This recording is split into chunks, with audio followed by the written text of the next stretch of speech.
فاتحہ۔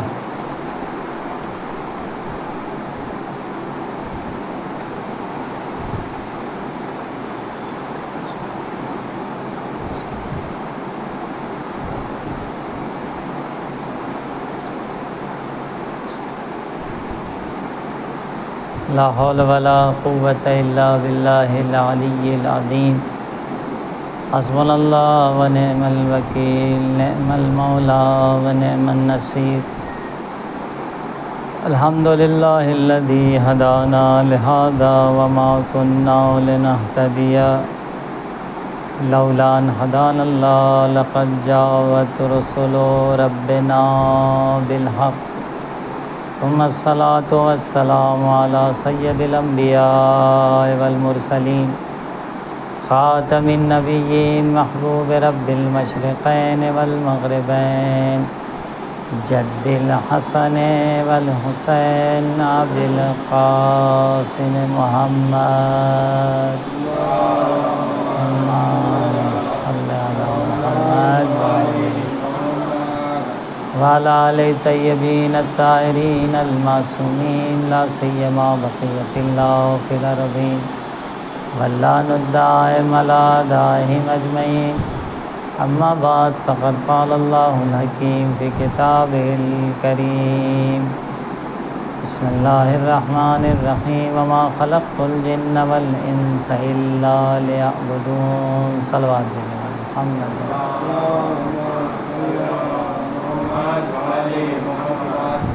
عزیزان گرامی، ہماری گفتگو معرفت خدا اور اہل بیت کے حوالے سے چل رہی تھی کہ خدا اور اہل بیت کی معرفت زندگی میں ضروری ہے، اور اگر اس معرفت کے بغیر ہم دنیا سے جاتے ہیں تو ہماری موت جو ہے وہ جاہلیت کی موت ہے۔ کیوں؟ کیونکہ جو زندگی کا مقصد ہے وہ یہ کہ ہم معرفت کے ساتھ دنیا سے جائیں۔ اسی لیے رسول گرامی اسلام نے جب جانے لگے اس دنیا سے تو آپ نے کیا فرمایا کہ میں تمہارے درمیان دو گراں قدر چیزیں چھوڑ کر جا رہا ہوں، کتاب اللہ و اطرتی، اللہ کی کتاب اور میری اطرت۔ اور اس دعا میں بھی آپ وہی پڑھتے ہیں کہ اللہم عرفنی نفسک فإنک ان لم تعرفنی نفسک لم اعرف رسولک۔ پروردگار اپنے نفس کی معرفت عطا فرما، اگر ہم نے تجھے نہیں پہچانا تو تیرے رسول کو نہیں پہچانا۔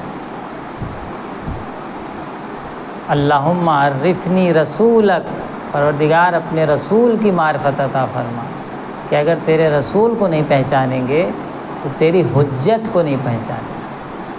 تو اللہ کی معرفت ضروری ہے، اللہ کے ساتھ ساتھ رسول کی معرفت ضروری ہے، اور رسول کے ساتھ ساتھ امام کی معرفت ضروری ہے، اہل بیت کی معرفت ضروری ہے۔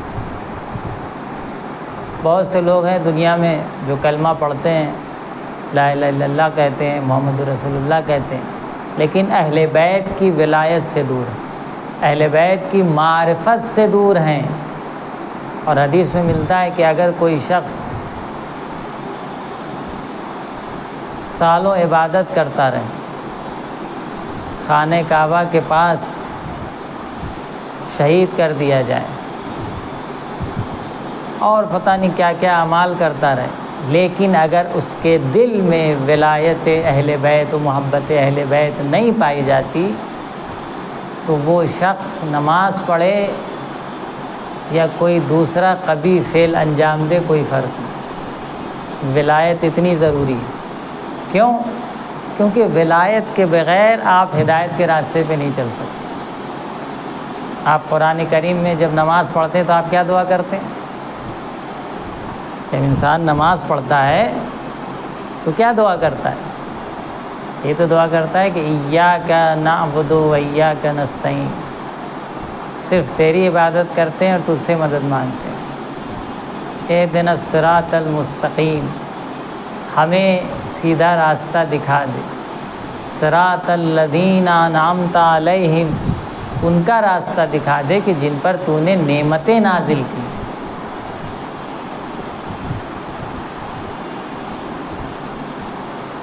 کن کا راستہ دکھا دے؟ جن پہ تو نے نعمتیں نازل کی، صراط الذین انعمت علیہم غیر المغضوب، ان کا راستہ مت دکھا جن کے اوپر تو نے غضب نازل کیا۔ خوب وہ راستہ کہ جس پہ اللہ نے نعمتیں نازل کی ہیں، ان لوگوں کا راستہ کون ہے؟ کہاں ہے؟ کس کا راستہ ہے؟ صراط الذین انعمت علیہم، خوب یہ کون سا راستہ ہے؟ ان کا راستہ کہ جن کو پر تو نے نعمتیں نازل کی ہیں۔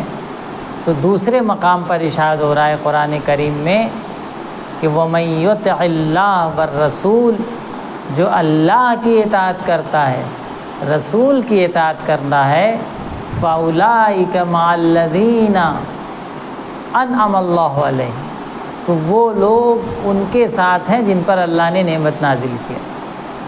تو وہ لوگ کون ہیں جن پر اللہ نے نعمت نازل کیا ہے؟ من النبیین، نبیوں پر نعمت نازل، والصدیقین، صدیقوں پہ نعمت نازل کیا ہے، والشہداء، شہداء پہ اللہ نے نعمت نازل کیا ہے، والصالحین، صالحین پہ اللہ نے نعمت نازل کی۔ من النبیین والصدیقین والشہداء والصالحین وحسن اولئک رفیقا، یہ وہ لوگ ہیں کہ جن پر اللہ کی نعمتیں نازل ہوئی ہیں۔ صراط الذین انعمت علیہم کون لوگ ہیں؟ نبی، صدیق، شہید اور صالح اور نیک لوگ، ان پر اللہ کی نعمتیں نازل ہوئی۔ تو اللہ نیک اور صالح کب بنیں گے؟ جب آپ کے پاس معرفت ہو، جب آپ کے پاس خدا اور رسول و اہل بیت کی صحیح معرفت ہوگی، تب آپ نیک و صالح بنیں گے۔ محبت اہل بیت علیہم الصلاۃ والسلام اور ان کی معرفت ہماری زندگی کے لیے ایک کیمیا ہے، ایک وہ قیمتی چیز ہے کہ جو ہماری زندگی کو حیات ابدی، حیات حقیقی عطا کرتی ہے۔ ایک شخص امام کی خدمت میں آیا، اور آنے کے بعد چھٹے امام جعفر صادق علیہ الصلوۃ والسلام کی خدمت میں اللہم صلی علی محمد،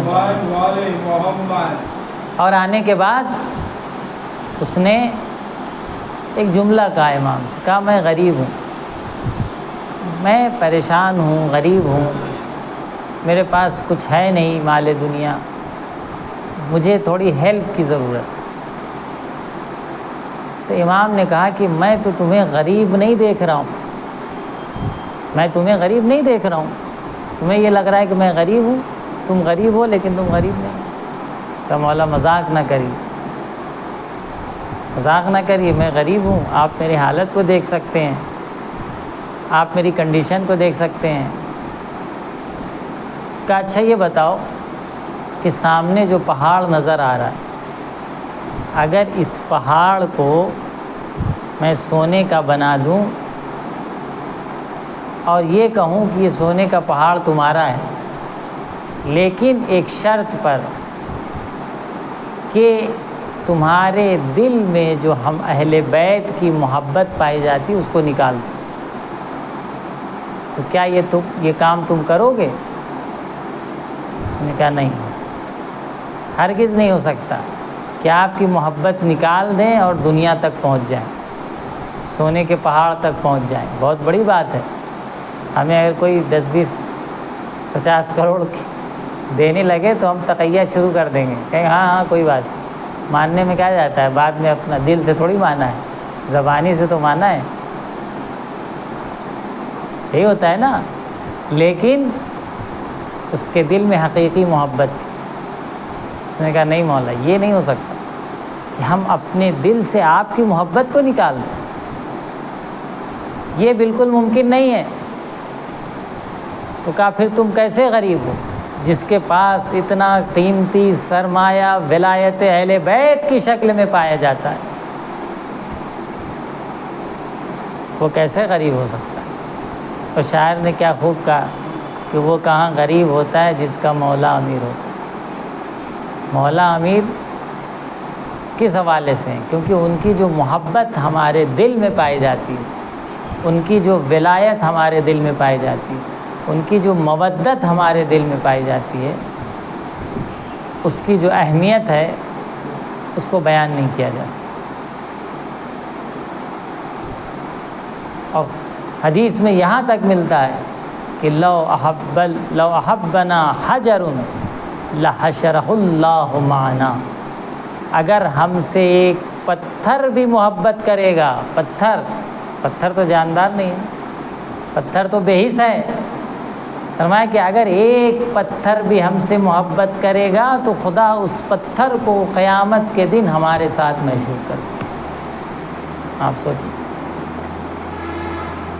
اس پتھر کو ہمارے ساتھ محشور کرے، لحشرہ اللہ معنا، ہمارے ساتھ محشور کرے۔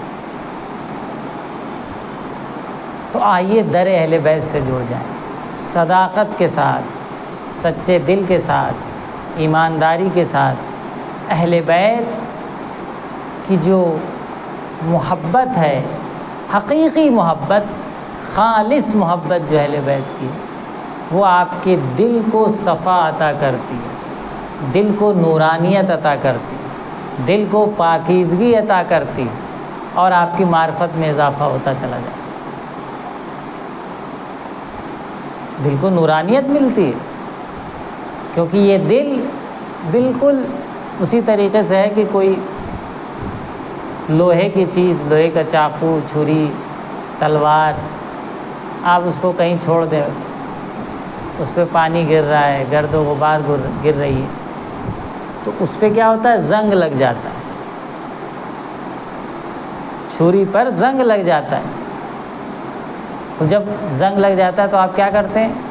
اس کو صیقل دیتے ہیں، اس کو تیز کرتے ہیں، اس کو جلا دیتے ہیں، اس کو صاف کرواتے ہیں۔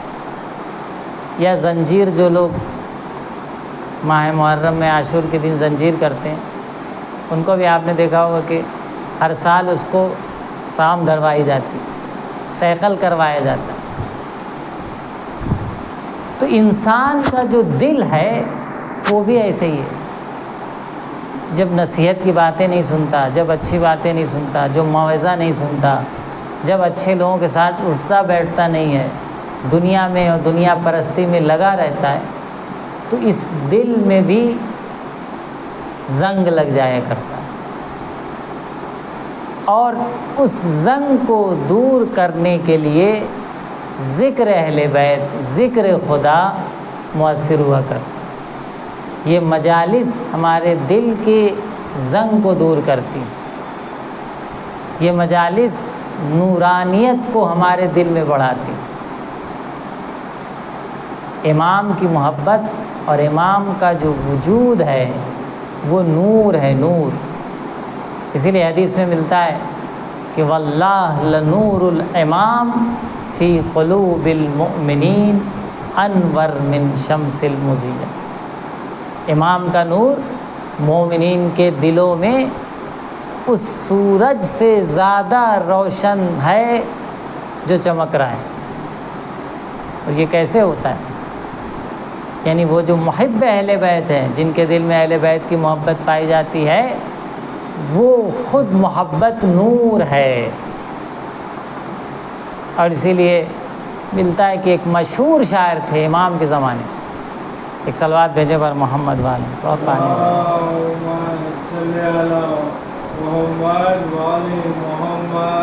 ایک مشہور شاعر تھے، اور وہ ان کے کچھ اعمال اچھے نہیں تھے، اب جزیات میں ہم نہیں جائیں گے، تو لیکن مدح اہل بیت میں اشعار کہا کرتے تھے۔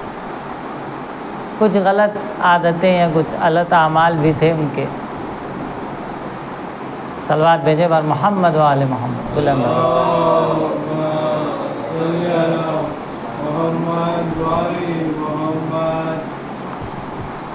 تو کچھ اعمال ان کے برے تھے۔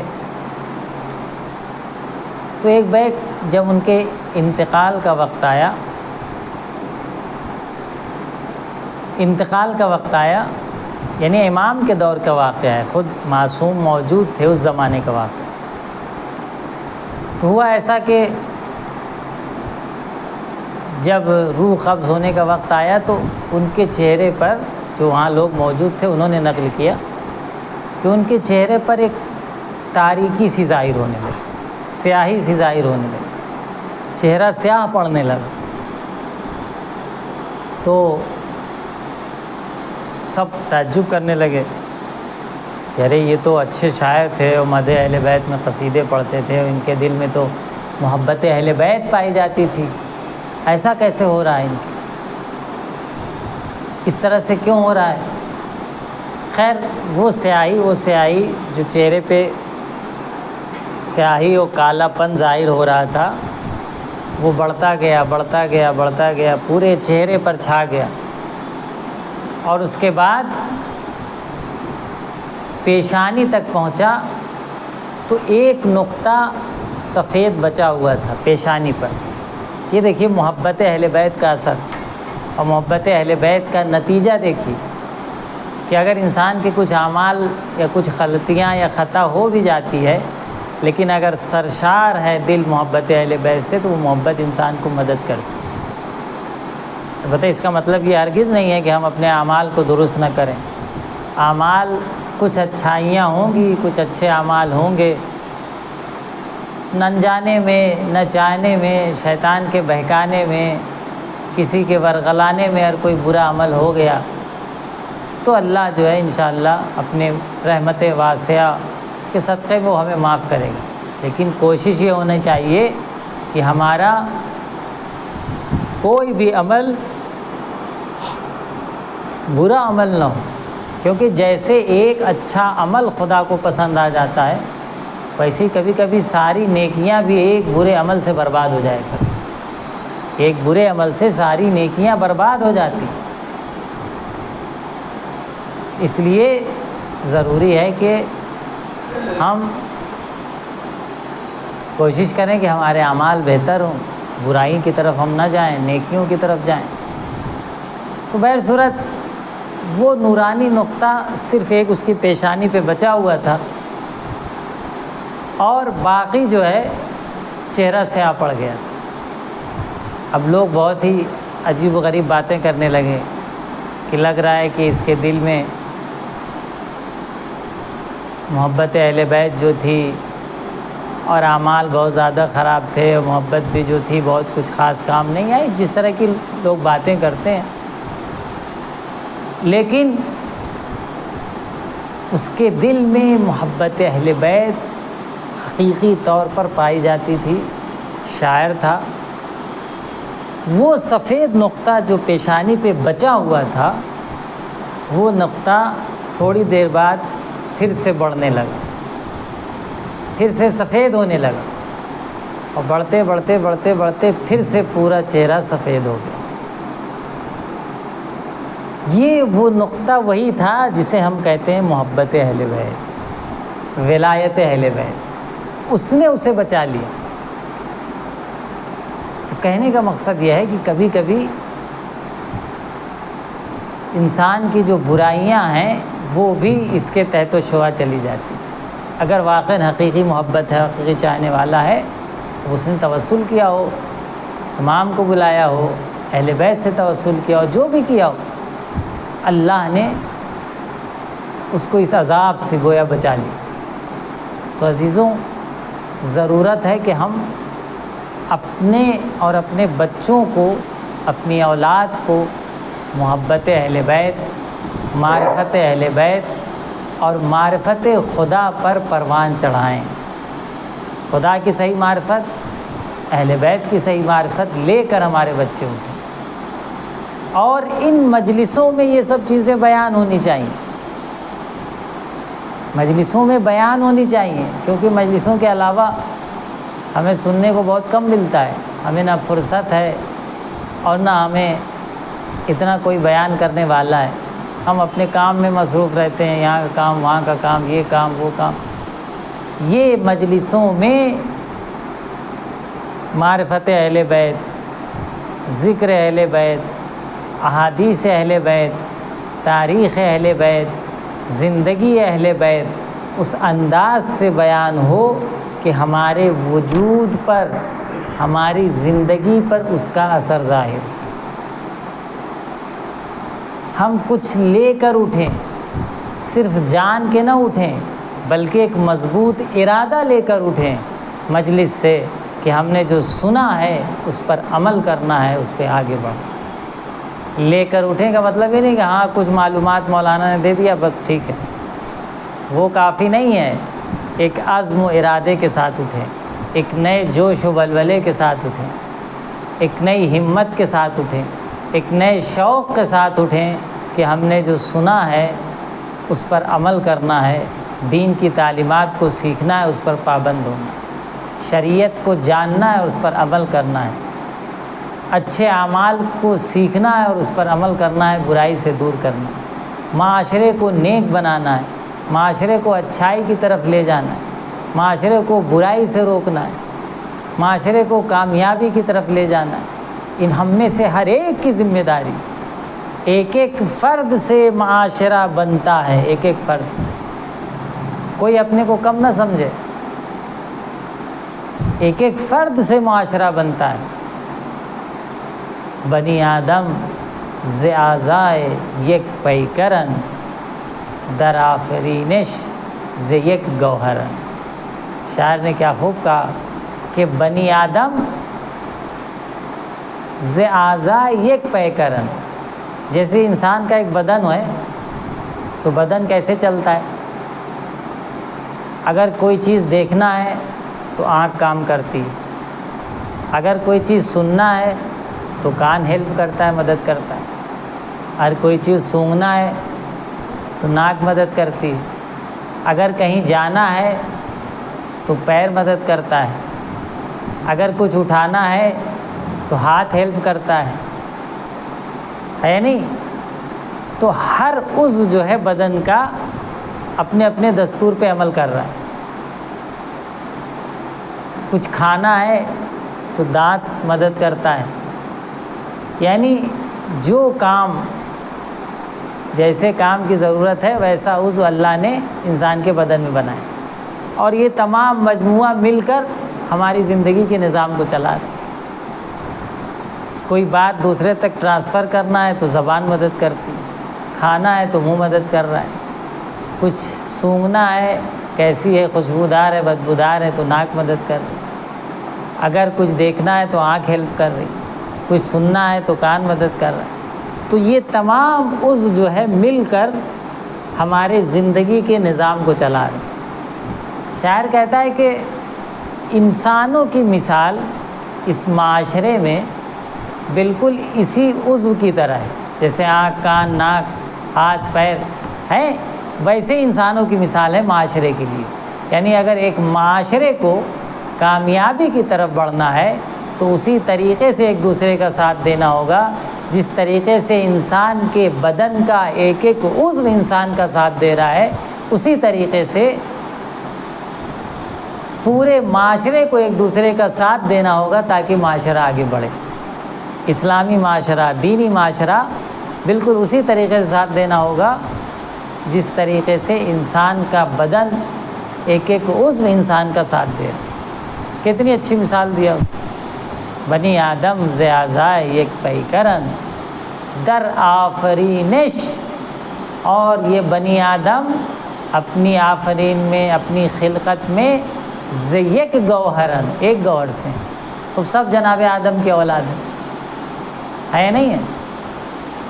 اس لیے ضرورت ہے کہ ہم ایک دوسرے کی مدد کریں، خاص کر کے مومنین کا جو معاشرہ ہے، جو کہ ریسمان ولایت مولائے کائنات علی ابن ابی طالب علیہ الصلاۃ والسلام سے جڑے ہوئے ہیں۔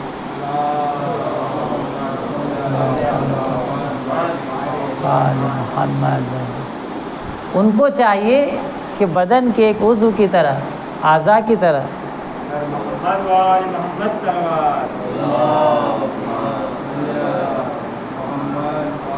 بدن کے اعضاء کی طرح انہیں کیا کرنے کی ضرورت ہے؟ بدن کے اعضاء کی طرح وہ بھی کیا کریں؟ ایک دوسرے کی مدد کریں، ہیلپ کریں۔ تو مومنین کے معاشرے میں یہ ضروری ہے۔ کسی بھائی کو قرض کی ضرورت ہے، آپ کو اللہ نے دیا ہے، دے سکتے ہیں، سپورٹ کر سکتے ہیں، دے دیجیے۔ کسی بھائی کو مدد کی ضرورت ہے، اللہ نے آپ کو صلاحیت دیا ہے، مدد کر دی۔ کسی بھائی کو ہیلپ کی ضرورت ہے، مالی کے علاوہ دوسری ہیلپ کی ضرورت ہے، بیمار ہے ساتھ میں جانے کی ضرورت ہے، سفر پہ ہے اس کے گھر کی حفاظت کرنے کی ضرورت ہے، کوئی امانت حوالے کیا ہے اس کی حفاظت کرنے کی ضرورت ہے۔ تو بالکل جیسے انسان کے بدن کا نظام ایک ایک عضو سے ملا کر چل رہا ہے، ویسے ہی مومنین کے معاشرے کا نظام ہونا چاہیے۔ جب ایسا معاشرہ بنائیں گے تب کہیں جا کر ہم کامیاب ہوں گے، اور ہم سے تو توقع بہت زیادہ ہے، خدا ہم سب کو توفیق دے کہ ہم ویسا عمل کر سکیں۔ چھٹے امام کی خدمت میں ایک شخص آتا ہے، اور آنے کے بعد اس نے امام سے کہا کہ ہمارے درمیان مومنین میں، برادران ایمانی میں بڑی محبت ہے، بڑا ایک دوسرے سے خلوص ہے، بہت اچھے سے ملتے ہیں اور ایک دوسرے کے کام آتے ہیں اور ایک دوسرے کا سپورٹ کرتے ہیں، اور وغیرہ وغیرہ جو ہے انہوں نے بیان کرنا شروع کیا۔ امام نے ایک جملہ کہا کہ اچھا یہ بتاؤ، کیا اتنی محبت ہے کہ اگر ایک بھائی کو، ایک برادر مومن کو پیسے کی ضرورت ہو تو وہ دوسرے برادر مومن کے جیب سے جا کر بغیر اجازت کے پیسہ نکال لے؟ کہنے نہیں مولا اتنا تو نہیں ہے، اتنا کون پرمیشن دے گا کہ اگر پیسے کی ضرورت ہے تو دوسرے برادر مومن کے جیب سے جا کے ضرورت کی مقدار نکال۔ تو کہا پھر کون سی برادری؟ اللہ مومنین کو اس طرح دیکھنا چاہتا ہے۔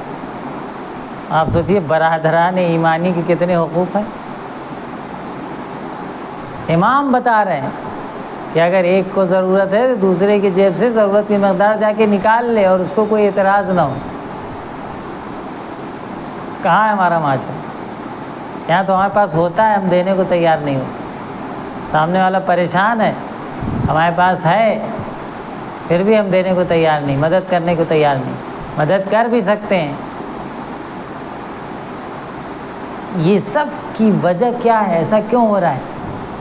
کیونکہ ہمارا یقین، ہمارا توکل، ہمارا اطمینان خدا کی ذات پر کم ہو گیا۔ ہم سوچتے ہیں کہ تھوڑا سا دے دیں گے تو کہیں ہم خود نہ پریشان ہو جائیں۔ بھئی اللہ نے رزق کا وعدہ کیا ہے، ہمارا خود کہیں کم نہ ہو جائے، ہم خود کہیں پریشان نہ ہو جائیں، پھر ہم کو کون دے گا؟ کیونکہ ہر کوئی دے نہیں رہا ہے، کوئی دینے والا ہے تو وہ بھی ڈر رہا ہے۔ اگر یہ معاشرہ بنے کہ ہمیں ضرورت پڑی تو ہم کسی اور سے لے لیا، ان کو ضرورت پڑی تو انہوں نے کسی اور سے لیا، تو اگر ایک دوسرے کے ہم مددگار بن جائیں تو یہ معاشرہ ترقی کرے گا۔ تعاونوا علی البر والتقوی ولا تعاونوا علی الاثم والعدوان۔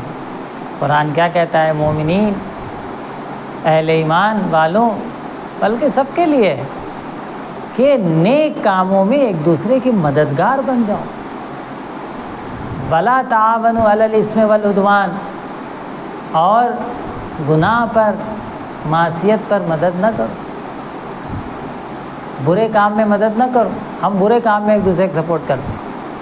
کوئی کسی کے ساتھ برائی کر رہا ہے اس کے ساتھ لگ جائیں گے، اس کا ساتھ دینے لگیں، نہیں تم صحیح ہو وہ غلط۔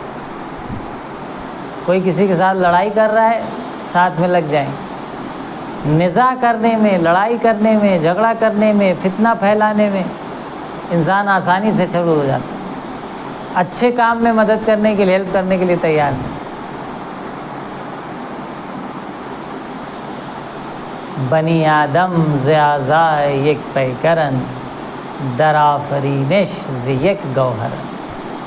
بنی آدم خاص طور پہ مومنین ایک پیکر کا عضو ہیں، حصہ ہیں، اور اپنی خلقت میں ایک گوہر سے ہیں۔ اس لیے انہیں چاہیے کہ اپنے معاشرے کو ویسے ہی آگے لے کر بڑھیں جس طریقے سے انسان کے بدن کا نظام آگے چلنا۔ ایسا نہیں کہ انسان کہتا ہے آج تم یہ کرو تو کہتا نہیں میں نہیں کروں گا، آج تم یہ دیکھو تو آج کہتی نہیں میں نہیں دیکھوں گا۔ جو بھی آرڈر ملتا ہے دل کی طرف سے فوراً ایک ایک اس عمل کرتا ہے۔ ہم بھی اپنے امام، اپنے علماء، اپنے مراجع کے حکم کے پابند رہیں، جو انہوں نے کہہ دیا اس کو کیا کریں، اس کو فالو کریں، جو بھی انہوں نے حکم دے دیا۔ کتنی گائیڈ لائنس ہیں، خود آیت اللہ العظمیٰ سید علی حسینی سستانی دامت ظل الوارف کی، آیت اللہ سستانی کی، کہ انہوں نے مبلغین کو پورا گائیڈ لائن دیا ہے کہ محرم میں تبلیغ کرنے جا رہے ہیں تو کیا بتائیں، کیا بیان کریں۔ انہوں نے کہا اختلافی چیزیں نہ چھیڑیں، جس سے فتنہ و فساد پھیلتا ہے وہ نہ چھیڑیں۔ دشمنان اہل بیت کو کھلے عام سب و شتم کرنے سے پرہیز کریں، کیونکہ اس کے آج کا زمانہ سوشل میڈیا کا ہے، یہ چیزیں کسی اور کے پاس پہنچ جاتی ہیں، پھر وہ اپنا غصہ کسی اور پہ جا کے اتارتا ہے۔ آپ تبرہ کریے، تبرہ کو نہیں منع کیا گیا ہے، لیکن خاص جلسوں میں کریے جہاں پر کوئی فلم، کوئی ریکارڈنگ، کوئی ویڈیو نہ بن رہی ہو۔ اختلافی باتیں قوم میں، علماء کے خلاف طنز و تان، یہ ہماری ذمہ داری نہیں ہے۔ ہمیں چاہیے کہ اتحاد کی بات کریں، محبت کی بات کریں، دین کو پھیلانے کی بات کریں، لوگوں کو جوڑنے کی بات کریں، توڑنے کی بات نہ کریں۔ ہم کچھ ایسی بات کرتے ہیں کہ لوگوں کو توڑیں۔ ہمیں کسی سے ذاتی دشمنی نہیں ہے، ہم تو اہل بیت کے مقصد کو لے کے چل رہے ہیں، خدا کے بتائے ہوئے دستور و قرآن و اہل بیت کو لے کر چل رہے ہیں۔ جو اس کو فالو کرتا ہے اس کا استقبال ہے، جو نہیں فالو کرتا اس کو ہم نصیحت کرنے کی کوشش کریں، اس سے ہماری کوئی ذاتی دشمنی نہیں ہے، اس کو ہم نصیحت کرنے کی کوشش کریں کہ بھائی یہ غلط ہے، آپ اچھائی کی طرف آئیے۔ یہ ہے ہمارا اسلام، یہ ہے ہمارا معاشرہ، اور یہی ہے مقصد امام حسین۔ ولایت اہل بیت، ولایت امام حسین علیہ الصلوۃ والسلام، ان کی جو محبت ہے، یہ ولایت جو ہمارے دل میں ڈالی گئی ہے، اس ولایت کا مقصد کیا ہے؟ کیا مقصد ہے؟ یہ جو ولایت ہمارے دل میں رکھی گئی، اس کا مقصد کیا ہے؟ کہ ہم صرف کہیں کہ ہاں ہمارے دل میں ان کی بہت محبت پائی جاتی۔ ٹھیک ہے، محبت ایک زینہ ہے، اگر حقیقی محبت ہے، ایک زینہ ہے کہ آپ ان کی پیروی کریں، لیکن کبھی کبھی محبت نہیں ہے، ہم خود کو خوش کرنے کے لیے اور سامنے والوں کو خوش کرنے کے لیے ولایت کا ڈنکا پیٹتے ہیں۔ عمل میں کہیں محبت نہیں نظر آتی، کردار میں کہیں محبت نہیں نظر آتی، نہ پڑھنے والے کے نہ سننے والے کی۔ یہ کیسی محبت ہے؟ ان المحب لمن یحب مطیع، محبت کرنے والا جس سے محبت کرتا ہے اس کی اطاعت کرتا ہے، اس کی پیروی کرتا ہوا نظر آتا ہے۔ صلوات بھیجے بر محمد۔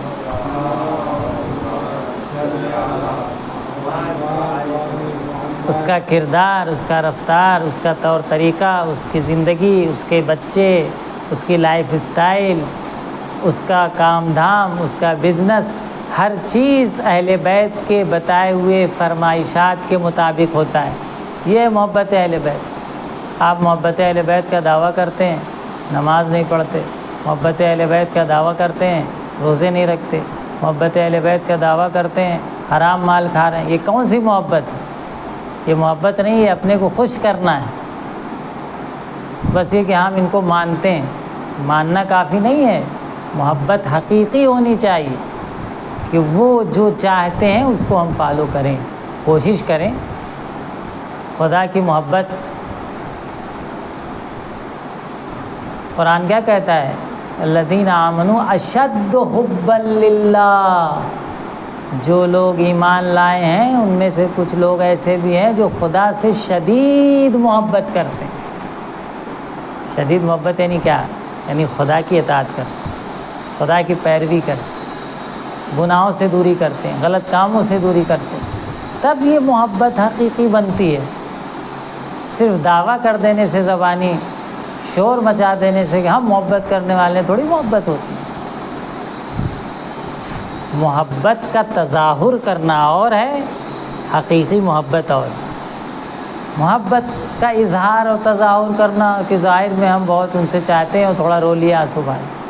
حقیقی محبت یہ ہے کہ ہمارا کردار ان کے کردار کے مطابق ہو، ہمارا اخلاق ان کے اخلاق کے مطابق ہو، ہمارا رویہ ان کے رویے کے مطابق ہو، ہماری دینداری ان کی دینداری کے مطابق ہو، یہ حقیقی محبت۔ ان المحب لمن یحب مطیع۔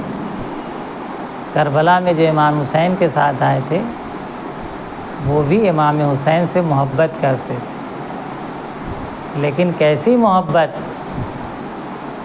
کہ اپنی جان کو قربان کرنے کے لیے تیار۔ یہاں تو تھوڑا سا اے سی روم نہیں ملا، تھوڑی سی زحمت ہو گئی آنے میں،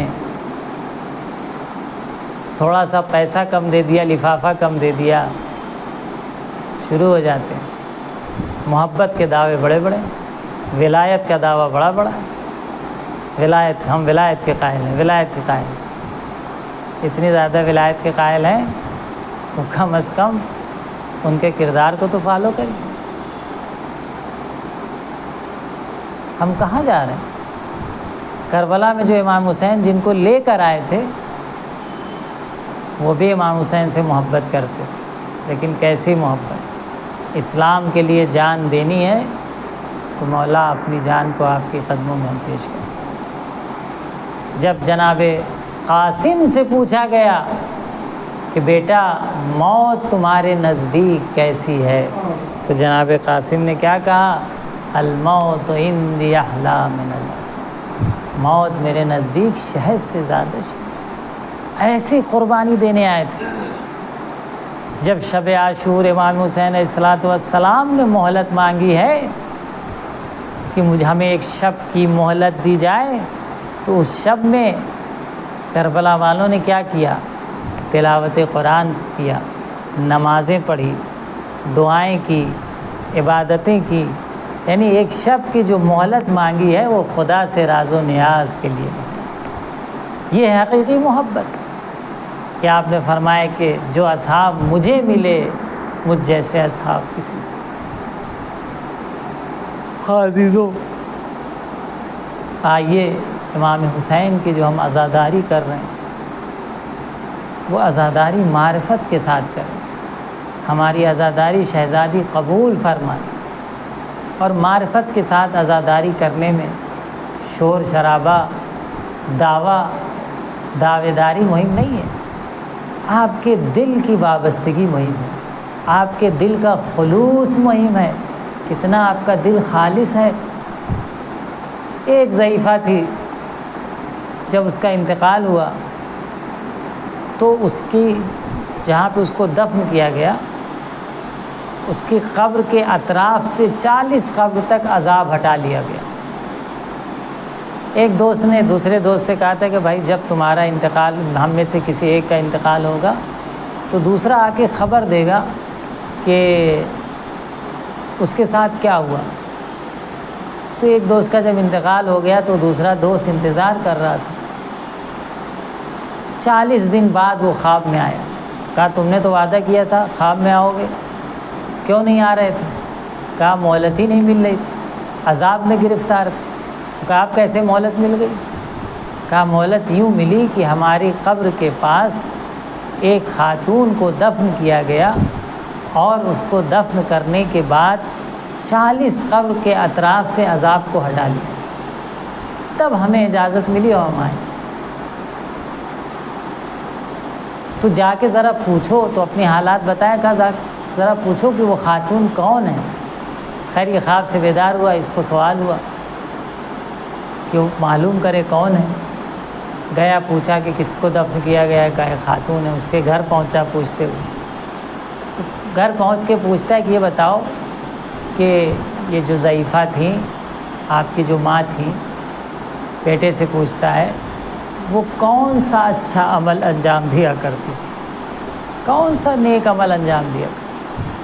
کہا ہم نے کوئی بہت زیادہ ان سے اعمال تو نہیں دیکھے، لیکن ایک چیز کی پابند تھی کہ جب ہر روز مغربین کی نماز کے بعد رات میں چھت پہ جاتی تھی، کربلا کی طرف رخ کرتی تھی اور کہتی تھی السلام علیک یا ابا عبداللہ۔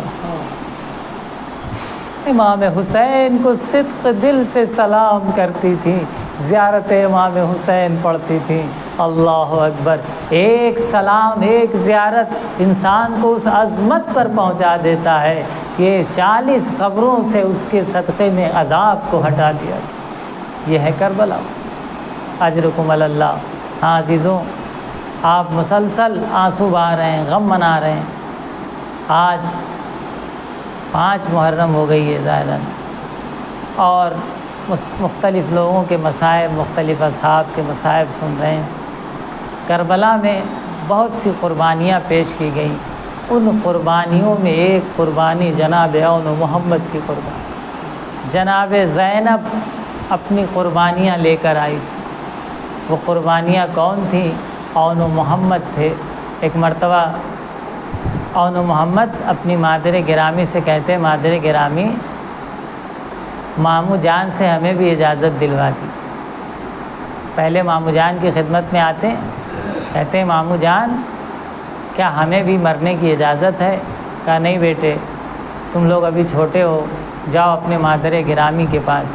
جناب زینب کے پاس آتے ہیں، کہتے ہیں مادر گرامی ماموں جہاں اجازت نہیں دے رہے ہیں، ہمیں مرنے کی اجازت دلوا۔